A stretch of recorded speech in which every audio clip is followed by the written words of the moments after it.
क्या आपने कभी सोचा है कि यह धरती आखिर खत्म कहां होती है? सोचिए, अगर आप सीधी लाइन में चलना शुरू कर दें, तो क्या आप किसी ऐसे बिंदु पर पहुंचेंगे जहां से धरती खत्म हो जाती है और आप नीचे गिर जाते हैं?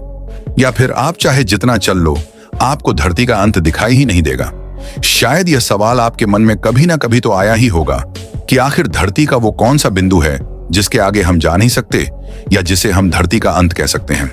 हजारों साल पहले लोग मानते थे कि धरती समतल है। मिस्र, मेसोपोटामिया और ग्रीक सभ्यताओं में एक धारणा थी कि धरती एक बड़े प्लेट या छपटे डिस्क की तरह है जिसके चारों ओर महासागर फैला हुआ है। उनका मानना था कि अगर कोई ज्यादा दूर तक जाएगा तो धरती के किनारे पर पहुंचकर नीचे गिर जाएगा। भारत की पौराणिक कथाओं में भी धरती को एक विशाल सांप के ऊपर टिका हुआ बताया गया है। यूरोप में मध्य युग तक लोग मानते थे कि समुद्र के आखिरी छोर पर राक्षस रहते हैं जो इंसानों को निगल लेते हैं। यानी दुनिया के अंत का डर इंसानों के दिमाग में हमेशा से था। क्रिस्टोफर कोलंबस जब 1492 में अमेरिका की ओर रवाना हुए तो बहुत से लोग मानते थे कि वह धरती के किनारे गिर जाएंगे। लेकिन जब समुद्र में और नाविकों ने लंबी लंबी यात्रा की तो उन्हें जमीन का अंत नहीं दिखाई दिया। इसके बाद लोगों में धरती के आकार को लेकर जिज्ञासा उत्पन्न हुई कि आखिर इसका आकार कैसा है जो कभी खत्म ही नहीं हो रहा, और यहीं से धरती के गोल होने की संभावना बढ़ती गई और बाद में टेलीस्कोप और उपग्रहों द्वारा इसकी पुष्टि की गई।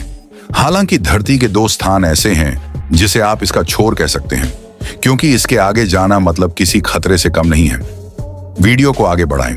इससे पहले आप लोग वीडियो को लाइक जरूर करें, क्योंकि आपके लाइक से हमें काफी सपोर्ट मिलता है। धरती के दो पॉइंट, जिसे नॉर्थ और साउथ पोल के नाम से जाना जाता है। नॉर्थ पोल जो कि समुद्र के बीचों बीच है, और इसी समुद्र के पास नॉर्वे देश मौजूद है। इस देश के पास एक सड़क है जिसका नाम E96 है। खास बात यह है कि E96 दुनिया की सबसे उत्तरी सड़क है जो सीधा कार से आर्कटिक महासागर तक पहुंचाती है।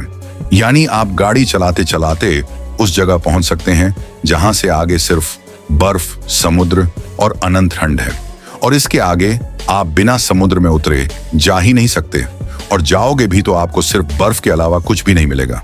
इस सड़क पर सफर करना किसी रोमांच और खतरे से कम नहीं है। यहाँ का मौसम इतना तेजी से बदलता है कि एक पल धूप होती है और दूसरे ही पल बर्फीला तूफान आ जाता है। कई बार गाड़ियां अचानक गायब हो जाने जैसी कहानियां भी यहाँ के लोकल लोग बताते हैं। इस सड़क पर साल में कुछ समय ऐसा आता है जब सूरज कभी डूबता ही नहीं, और कुछ समय ऐसा आता है जब पूरा का पूरा दिन अंधेरा रहता है। सोचिए, आप सड़क पर हैं और आपके चारों ओर सिर्फ अंधेरा है, ना दिन ना रात का एहसास। उस समय आपको ऐसा लगेगा कि आप बस चलते ही जाओ। अगर आपको इस हिस्से में जाना हो तो सबसे पहले आपको आर्कटिक महासागर को पार करना पड़ेगा। लेकिन यह कोई आम महासागर नहीं है, बल्कि यह पूरी तरह से बर्फ से ढका हुआ है। अगर आपको इसे पार करना हो तो आप साधारण शिप से इसे कभी भी पार नहीं कर सकते, क्योंकि इसे पार करने के लिए बर्फ को तोड़ने वाली खास आइस ब्रेकर शिप का उपयोग होता है, जो बर्फ को तोड़ते हुए आगे बढ़ती है। इस जमे हुए बर्फ पर आप चल तो सकते हैं, लेकिन पता नहीं कहां बर्फ टूट जाए और आप सीधे समुद्र के नीचे चले जाओ, ये बिल्कुल भी पता नहीं होता। आर्कटिक के बहुत से ऐसे क्षेत्र हैं जहां पर इंसानों का पैर आज तक नहीं पड़ा है। चलिए अब चलते हैं दक्षिणी छोर की तरफ। जिस तरह से दुनिया के उत्तरी छोर की सबसे आखिरी सड़क A69 है, वैसे ही साउथ पोल की सबसे आखिरी सड़क नेशनल रूट 3 है। अर्जेंटीना की नेशनल रूट 3 दुनिया की सबसे दक्षिणी सड़क मानी जाती है। यह सड़क उशवाया नामक शहर तक जाती है, जो एंड ऑफ द वर्ल्ड कहलाता है। यह शहर सीधा सदर्न ओशियन के किनारे बसा है। यहीं से लोग शिप या आइस ब्रेकर जहाज पकड़कर अंटार्कटिका की तरफ निकलते हैं। साफ तौर पर चाहे आप नॉर्थ पोल को पार करो या साउथ पोल को पार करो, आपको आगे समुद्र ही दिखाई देगा, और फिर वही जमीनी भाग साफ तौर पर दुनिया का अंतिम छोर है ही नहीं। लेकिन आपके लिए अंतिम छोर यही दो सड़क है। उम्मीद है कि यह वीडियो आपको पसंद आया होगा। तो मिलते हैं नेक्स्ट वीडियो में।